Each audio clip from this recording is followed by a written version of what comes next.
biotechnology.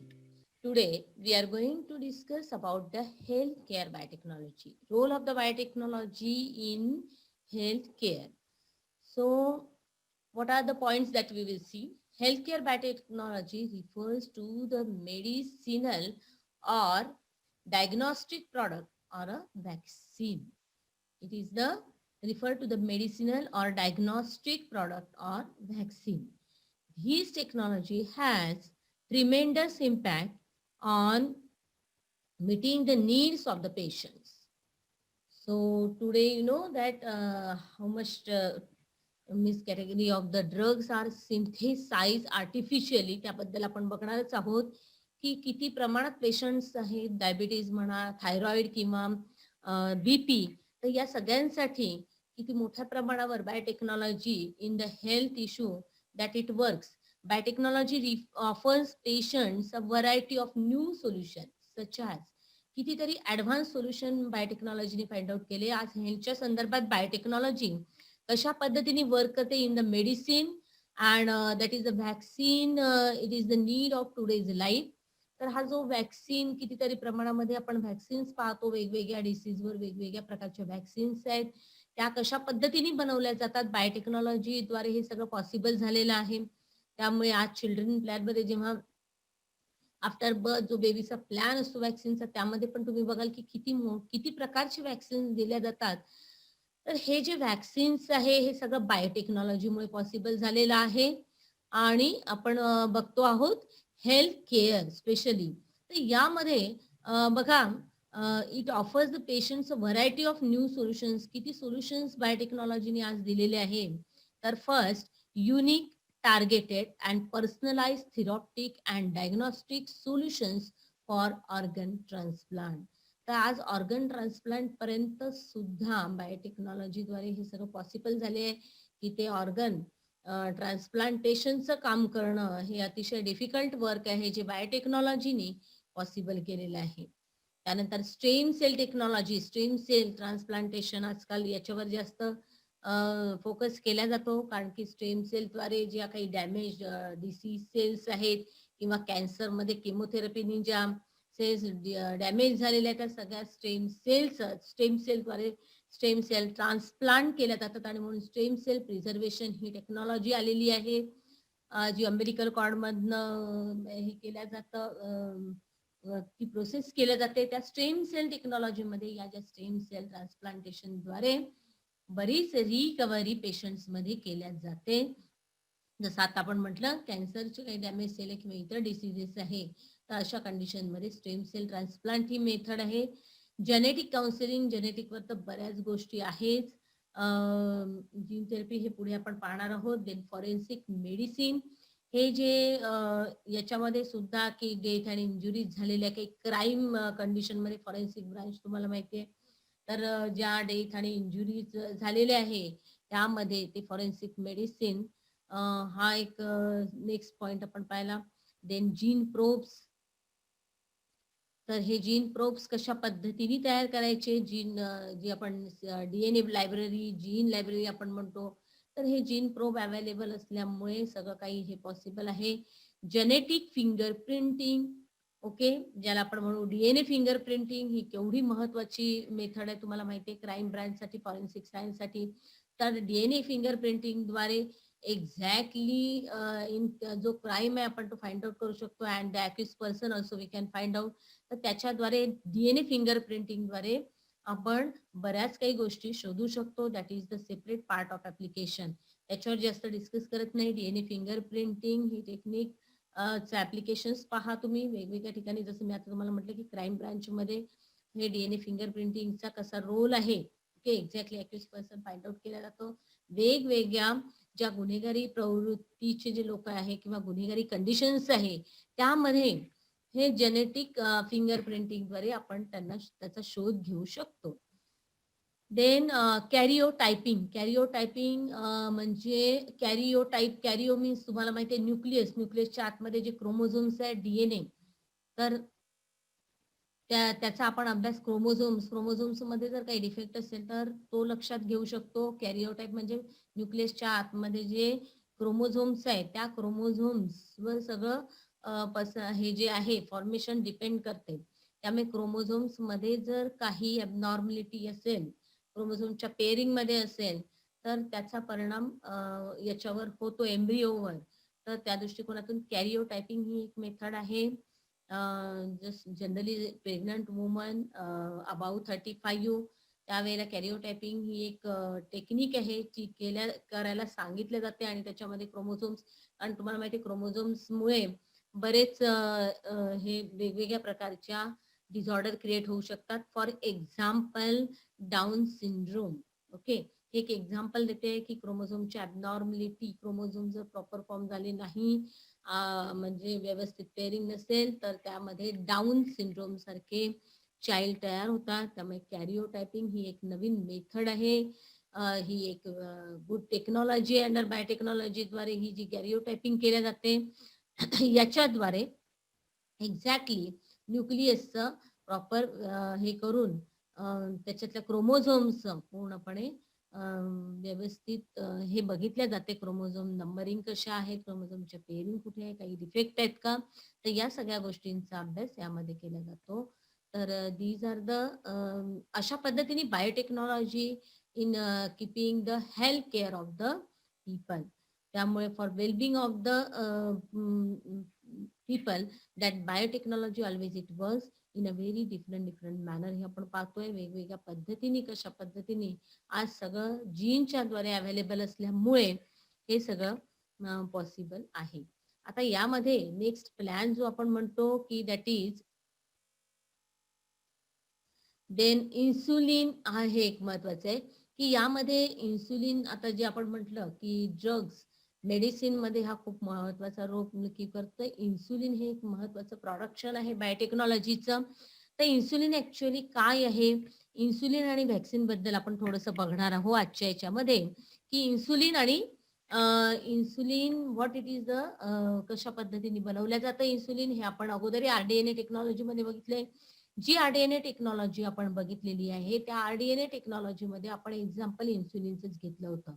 थोडीशी introduction इन्सुलिनची घेऊन, insulin तर तुम्हाला माहिती आहे कशा पद्धतीने बनवल्या जातं, त्याचबरोबर व्हॅक्सिन काय आहे आणि व्हॅक्सिनचं पण कशा पद्धतीने बायोटेक्नॉलॉजीद्वारे आज किती मोठ्या प्रमाणावर व्हॅक्सिन बनवणं हे पॉसिबल झालेलं आहे, ते आज आपण पाहणार आहोत याच्या माध्यमातून. तर हेल्थ केअर बायोटेक्नॉलॉजी कशा पद्धतीने वर्क करते ते आपण आताच काही पॉइंट्स बघितले. त्यातले हे 2 एक्झाम्पल आपण घेतो आहे. Insulin that is the because today आता पाहतोय की पेशंट्स जर म्हटलं तर sugar patients in diabetic condition this insulin is a very helpful hormone आपण त्याला म्हणतो. हे हार्मफुल हा जे दॅट इज व्हेरी इम्पॉर्टंट, हा जो हार्मोन आहे तो हार्मोन कशा पद्धतीने बायोटेक्नॉलॉजीने प्रिपेअर केलेला आहे आणि त्याचं स्ट्रक्चर काय आहे, that have a look on this. So insulin हे एक पेप्टाइड हार्मोन आहे. हा एक पेप्टाइड हार्मोन आहे जो की produce by beta cells of islets of Langerhans. जे आयलेट ऑफ लँगरहॅन्स हे आहेत, दॅट इज कन्सिडर पॅनक्रियाज मध्ये जो सेक्शन आहे islet of Langerhans, it is consider as a endocrine section. आणि त्यातल्या ज्या स्पेशली बीटा सेल्स आहे त्या आयलेट त्याच्या आयलेट ऑफ लँगरहॅनच्या त्या हा इन्सुलिन हार्मोन सिक्रेट करतात. अल्फा सेल्स, बीटा सेल्स आणि डेल्टा सेल्स असे आपण पाहिलं होतं. अल्फा सेल्स हा ग्लुकॅगॉन तयार करतो आणि हा बीटा सेल्स, याला अजून एक लक्षात घ्यायचं, हायपोग्लायसेमिक म्हटलं जातं कारण की ब्लड मध्ये वाढलेली जी शुगर आहे त्याला कमी करण्याचं काम हा हार्मोन करतो, म्हणून हा हायपोग्लायसेमिक. याचं काम आहे की वाढलेली जी शुगर आहे त्याला थोडी डाऊन करा, म्हणजे तो काय झाला हायपोग्लायसेमिक हा पर्टिक्युलरली. आणि दुसरा जो याला अगेन्स्ट आहे तो हायपरग्लायसेमिक आहे, तो वाढवणार आहे. हा हायपोग्लायसेमिक आहे. या दोन याच्यामध्ये कन्फ्यूज होऊ नका, कारण इन्सुलिनचा महत्वाचा रोल लक्षात घ्यायचा की इन्सुलिनचं काम काय आहे की ब्लड मध्ये शुगर वाढू न देणे, त्याला डिक्रीज करणे. त्यामुळे तो हायपो करण्याचं काम करत असतो. त्यामुळे हा हायपोग्लायसेमिक. Okay, insulin is essential for the control of blood sugar level. त्यानंतर तुम्हाला माहिती आहे की आयलेट ऑफ लँगरहॅन हा एंडोक्राईन पार्ट आहे. So naturally it is control by the that is the pituitary, आणि पिट्युटरी त्याला कंट्रोल करते आणि या पद्धतीने इन्सुलिनचं सिक्रेशन होत असते. So diabetes mellitus is a disease in which some people cannot make insulin themselves. मग हा मिलिटस हा जो डिसीज आहे यामध्ये काय होतं की इन्सुलिन बनत नाही. बीटा सेल्स मध्ये काही प्रॉब्लेम्स असेल तर त्या ज्या आहेत त्या इन्सुलिनचं सिंथेसिस होत नाही. मग हॅकोरा H L chemically synthesise DNA sequence of insulin for 2 chain. हा जो इन्सुलिन आहे याचे 2 चेन्स आहे, that is the chain A and chain B. These are separately synthesise and inserted into 2 हा जो PBR322 प्लाझ्मिड वेक्टर, हा जो वेक्टरचं नाव आहे, हा जो मेन प्लाझ्मिड आहे या प्लाझ्मिडच्या अंडर इन्सर्ट केल्या जातात या 2 चेन. कशा पद्धतीने त्या आरडीएनए टेक्नॉलॉजी मध्ये आपण पाहिलेलं आहे. रिकॉम्बिनंट डीएनए टेक्नॉलॉजी एक्सप्लेन करत असताना कशा पद्धतीने होते ती सिंपल प्रोसेस आपण एक्सप्लेन केलेली आहे. तर या सायंटिस्टनी तो जो डीएनए सिक्वेन्स आहे तो chemically synthesise this DNA sequence for insulin for 2 chain. ए कारण इन्सुलिनच्या 2 चेन असतात, ए आणि बी. तर तो जो पर्टिक्युलर सिक्वेन्स आहे तो तयार केला आणि तो सेपरेटली इन्सर्ट करून या प्लाझ्मिड वेक्टरच्या अंडर मग तो इकोलायच्या द्वारे आपण त्याचं काय घडून आणत असतो, मल्टिप्लिकेशन घडून आणत असतो. ते पुढची प्रोसेस तुम्ही त्याच्यामध्ये बघितलेली आहे. Insulin production by recombinant DNA technology हे this is design by Gilbert and Villa Komaroff. तर ही जी टेक्नॉलॉजी आहे रिकॉम्बिनंट डीएनए इन्सुलिन प्रोडक्शनची जी आपण पाहिली, it is design by this Gilbert and Villa. Okay, so insulin is a very important hormone. तर इन्सुलिनचं प्रोडक्शन याच्याद्वारे पॉसिबल झालेलं आहे. Then genes are inserted by the side of beta galactosidase gene of the plasmid. This process मध्ये जो part आहे beta galactosidase तो gene, that is the genes are inserted by this side beta galactosidase. ते जे इन्सुलिनचं structure आपल्याला जास्त detail मध्ये करायचं नाहीये. So by this way these are the points. कशा पद्धतीने करताय आपण रिकॉम्बिनंट डीएनए टेक्नॉलॉजी मध्ये पाहिलेला आहे. तो व्हिडिओ तुम्ही परत बघू शकता.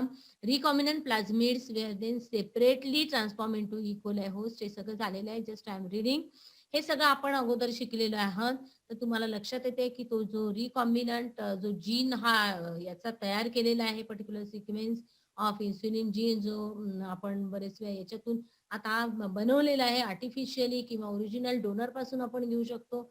आणि तो इकोलायमध्ये जे प्लाझ्मिड जे आहे त्या प्लाझ्मिडचा डीएनए कट करून त्याला जेव्हा आपण तो बाइंड करतो त्यासाठी वेगवेगळे एन्झाईम्स आपण पाहिले कशा पद्धतीने वर्क करतात आणि रिकॉम्बिनंट प्लाझ्मिड तयार होते जे की परत E coli as a host म्हणून आपण त्याच्यात इंट्रोड्यूस करतो.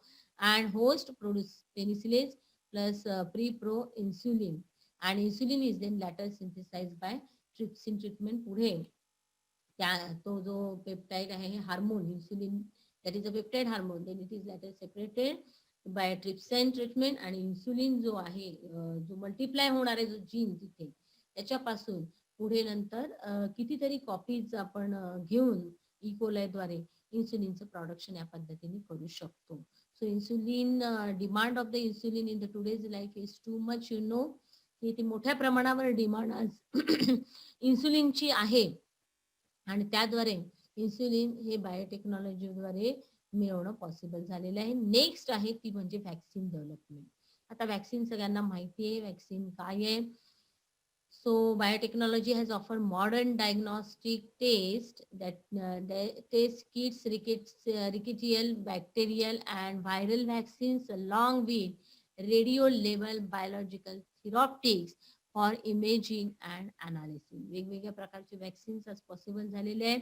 Vaccines have eliminated small pox, polio and other deadly diseases. कितीतरी भयानक प्रकारचे डिसीजेस जे आहे ते पूर्णपणे इलिमिनेट करणं आता पॉसिबल झाले. जसं पोलिओ वगैरे यासाठी किती आता हे जे ओरल वॅक्सिन वापरलं जातं किंवा हे स्मॉल पॉक्स आहे किंवा हे कम्प्लिटली इरॅडिकेट केले गेलेले आहे. तर हे सगळं पॉसिबल कशामुळे झालेलं आहे, वॅक्सिन ही जी आहे वॅक्सिनमुळे पॉसिबल झालेलं आहे. This is because of biotechnology. So biotechnology has made advancement then in vaccination by making recombinant vaccine that have the potential to eradicate non-communicable diseases like cancer also. तर recombinant वॅक्सिनच्या माध्यमातून आज आपण बघू शकतो की किती मोठ्या प्रमाणावर इरॅडिकेशन करू शकतो. हे जे अतिशय भयंकर डिसीजेस आहे वेगवेगळ्या स्टेजेस मधून ते डिसीजेस कसे पेशंट्सला डिस्ट्रॉय करतात, तर त्या पद्धतीने त्याच्यासाठी हे डिफरंट टाइप्स ऑफ द हे रिकॉम्बिनंट वॅक्सिन तयार करण्यात आलेले आहे. Naked DNA vaccines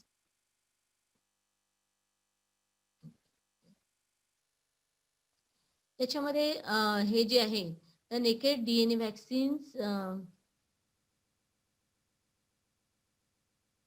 viral vector vaccines and plant-derived vaccines are found to be most effective against the number of bacterial and the viral disorder.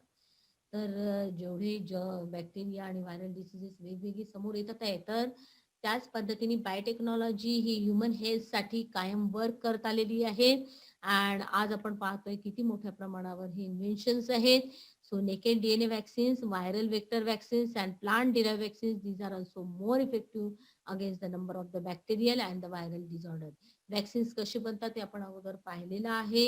तर वॅक्सिन्स मध्ये तुम्हाला माहिती आहे की बॉडीची इम्युनिटी कॅपॅसिटी ही वाढवल्या जाते आणि बॉडीची इम्युनिटी कॅपॅसिटी वाढवल्या जातं आणि त्याद्वारे बॉडीमध्ये अँटीबॉडी फॉर्मेशन हे होत असतं सतत. तर त्याच्यामध्ये आपण इम्युनिटीचे प्रकार पाहिले होते. इन्नेट इम्युनिटी कशाला म्हणतात, त्यानंतर अक्वायर्ड इम्युनिटी मध्ये आपण ऍक्टिव्ह आणि that is the passive immunity आपण पाहिली होती की ऍक्टिव्ह इम्युनिटी कशा पद्धतीने बिल्डअप होते, पॅसिव्ह इम्युनिटी मध्ये कशा पद्धतीने रेडीमेड अँटीबॉडीज वापरल्या जातात. तर हे सगळं स्ट्रक्चर तुम्ही इम्युनिटीसाठी त्यासाठी पुन्हा वॅक्सिन बघायचं असेल तर तुम्ही इम्युनिटीचा पुन्हा व्हिडिओ एकदा बघू शकता. वॅक्सिन हा जो पार्ट आहे तो अजून क्लिअर करण्यासाठी त्यामध्ये तुम्ही जाऊ शकता की इम्युनिटी महत्वाची आहे. कारण वॅक्सिनचा मेन गोल काय आहे की इम्युनिटी बिल्डअप करणे. त्यामुळे इम्युनिटी हा महत्वाचा भाग आहे की कशा पद्धतीने ती बिल्डअप केल्या जाते. तर त्यासाठी वेगवेगळ्या प्रकारचे वॅक्सिन्स कशा पद्धतीने बनवल्या गेलेले आहेत आणि वॅक्सिन हा अतिशय महत्वाचा विषय आहे जो बायोटेक्नॉलॉजीने दिलेला आहे. तर याच्यामध्ये जे जर्म्स आहेत, ऍक्च्युअली मायक्रोबायोलॉजीचा वगैरे सगळा अभ्यास करून जे कोणते बॅक्टेरिया आहेत, व्हायरसेस आहे that is causing the particular disease, ते पॅथोजन आहे ते इनॅक्टिव्ह करून तुम्हाला माहिती आहे की बॉडीमध्ये सोडल्या जातात. इनॅक्टिव्ह फॉर्म मध्ये बॉडीमध्ये सोडल्या जातात आणि त्याद्वारे किंवा कधी त्याचा एखादं काय म्हणतो आपण त्याला प्रोटीन्स आहे, त्याचा एखादा बॉडी पार्टचा वॅक्सिनचं जे हे आहे किंवा पर्टिक्युलर डीएनए आहे तो इन्सर्ट केला जातो म्हणजे इन होस्ट ह्युमन बिंग मध्ये म्हणा. तर त्यामध्ये मग अँटीबॉडी फॉर्मेशनला सुरुवात होते आणि ही अँटीबॉडीज जी इम्युनिटी देते ती लॉंग लाईफ इम्युनिटी देत असते, त्याला आपण म्हणतो वॅक्सिन. त्यामुळे vaccine is nothing but the हे जे पॅथोजन आहे ते इनॅक्टिव्ह करून त्याला बॉडीमध्ये सोडल्या जातात आणि बॉडी त्यानुसार अँटीबॉडीज बनवून बॉडीला म्हणजे ही जी अक्वायर्ड इम्युनिटी आपण म्हणतो की it is build up because of this म्हणजे या पद्धतीने या वॅक्सिनद्वारे अशा पद्धतीने इम्युनिटी लॉंग लास्टिंग इफेक्ट देते. पण पॅसिव्ह इम्युनिटी मध्ये जे हॉर्स इम्युनाइज आपण पाहिलं होतं की हायपर इम्युनाइज हॉर्सेस जे आहे त्यांच्यामधनं कशा पद्धतीने अँटीबॉडीज एक्स्ट्रॅक्ट करून जे अँटीबॉडीज दिल्या जातात पॅसिव्हली, तर ती जी आहे ती शॉर्ट टर्म मेथड आहे वॅक्सिनेशनची एक प्रकारची. तर त्याच्यामध्ये तो शॉर्ट टर्म इफेक्ट देणारा प्रकार आपण पाहिला. तर इम्युनिटी तुम्हाला अजून क्लिअरली मी जसं म्हणते की एकदा तो व्हिडिओ तुम्हाला बघायचा आहे आणि त्यानंतर आपण म्हणजे हा जो आहे वॅक्सिन पार्ट तुम्ही बघू शकता. तर हे बायोटेक्नॉलॉजीचं किती मोठं इन्व्हेन्शन आहे तुम्हाला लक्षात येत आहे की melt in the mouth or edible vaccine हा एक अजून महत्वाचा भाग आहे. याच्यामध्ये भरपूर काही आहे अभ्यास करण्यासारखं, जे पुढे आपण अजून काही ऍप्लिकेशन्स आहेत बायोटेक्नॉलॉजी त्याच्यातून हे पॉईंट अजून अजून पुढे येणार आहेत. तर आता आपण वॅक्सिन पहिला पॉईंट आपण बघितला होता की इन्सुलिनची आज किती मोठ्या प्रमाणात डिमांड आहे आणि इन्सुलिनचं सिंथेसिस एकीकडे बायोटेक्नॉलॉजीमुळे पॉसिबल झालंय, तर वॅक्सिनचं पण केवढं मोठं मार्केट आज अवेलेबल आहे only because of the biotechnology. आणि त्यामध्ये अजून हा जो न्यू लुक जो वॅक्सिनचा आहे ज्याला आपण म्हणतो एडिबल वॅक्सिन्स, ते एडिबल वॅक्सिन्स म्हणजे मेल्ट इन द माउथ म्हणून पण त्याला कन्सिडर केल्या गेलेलं आहे. So this vaccine come under the category of edible vaccine. Now, immunogenic protein of certain pathogen is found to be active when administered orally. तर त्याचा कुठला जर पॅथोजनचा आपण म्हटलं ना, कुठलाही प्रोटीन पार्ट, कुठला बॉडी पार्ट, कुठला डीएनए स्पेसिफिक जो काही आहे तो इन्सर्ट केला जातो. So immunogenic protein of certain pathogen is found to be active when administered orally. तर इथे ओरली ते ऍडमिनिस्ट्रेशन त्याचं केल्या जात आहे. Then gene corresponding to such protein is isolated and gene construct is produce. This is produced and expressed in a plant genome. This is, sorry, introduced and expressed in a plant genome and which results in a production of such immunogenic protein. तर plant पासून अशा पद्धतीने प्रोटीनचं आपण हे घेऊ शकतो. तर हे जे जीन आहे, this is introduce and express, हा जो जीन कन्स्ट्रक्ट केला जातो या पद्धतीने, gene corresponding to such protein is isolated and gene construct is produce. आणि हा जो जीन आहे introduce and express in a plant genome which results in the production of immunogenic protein. आता हे प्लांटद्वारे वेगवेगळ्या पद्धतीने प्रयोग केले जातात. सो मेनी एक्झाम्पल्स आहे, जसे बनाना वगैरे, याच्याद्वारे आपण म्हणतो हे एडिबल वॅक्सिन्स आपल्या पोटात जातात आणि त्याच्यानुसार आपली इम्युनिटी बिल्डअप होते. तर हे इम्युनोजेनिक प्रोटीन जे प्लांट्स पासून अवेलेबल होते in the parts of the plant where it is express, then these when fed into animals or human, they become vaccinated against the certain pathogen. तर ते जीनचा transfer त्या पद्धतीने प्लांट्स मध्ये करून, प्लांट्स पकडून जे प्रोडक्शन होणार आहे ते प्रोडक्शन जे आपण ईट करतो ह्युमन बिंग, त्याद्वारे हे जे वॅक्सिन्स आहे ते वॅक्सिन आपल्यामध्ये इफेक्ट करणार, ज्याला की आपण म्हणतो एडिबल वॅक्सिन, आणि आपली बॉडी सिंथेसाइज करणार अँटीबॉडी, याला आपण म्हणतो melt in the mouth vaccines can be. This is administered by placing them under tongue. कशा पद्धतीने त्याचा उपयोग करायचा आहे तर याला आपण म्हणतो melt in the mouth vaccine. तर त्या जो पॅथोजन आहे त्याच्या कशा पद्धतीने हे जे आहे जो जीन क्लोन करून तो जीन जो आहे प्लांट मध्ये कशा पद्धतीने ट्रान्सफॉर्म करून प्लांट मधून जे काही प्रॉडक्ट आहे ते प्रॉडक्ट ह्युमन बिंग्स किंवा इतर अॅनिमल्सला फीड केल्यानंतर वॅक्सिनेशन कशा पद्धतीने दिला जातो, ही एक नवीन टेक्निक बायोटेक्नॉलॉजीनी फाइंड आउट केलेली आहे. अशा प्रकारच्या वॅक्सिन्सला आपण म्हणतो melt in the mouth vaccines and this can be administered by placing them under tongue. टंगच्या खाली म्हटलेलं आहे त्यांनी, that delivers into the blood stream. Okay, directly melt in the mouth शब्द वापरलेले आहे त्याचमुळे. The benefit of such vaccine is the comfort of administration, low cost and ease of the storage. त्यामुळे या सगळ्या दृष्टीने हे वॅक्सिन्स अतिशय म्हणजे अफोर्ड करणारे आहे, अतिशय गुड इन्व्हेन्शन आहे आणि अतिशय सोप्या पद्धतीने आपण त्याचा उपयोग करून या पद्धतीने that is the life of the people, it becomes possible to save. Okay, so this is all about the biotechnology in healthcare.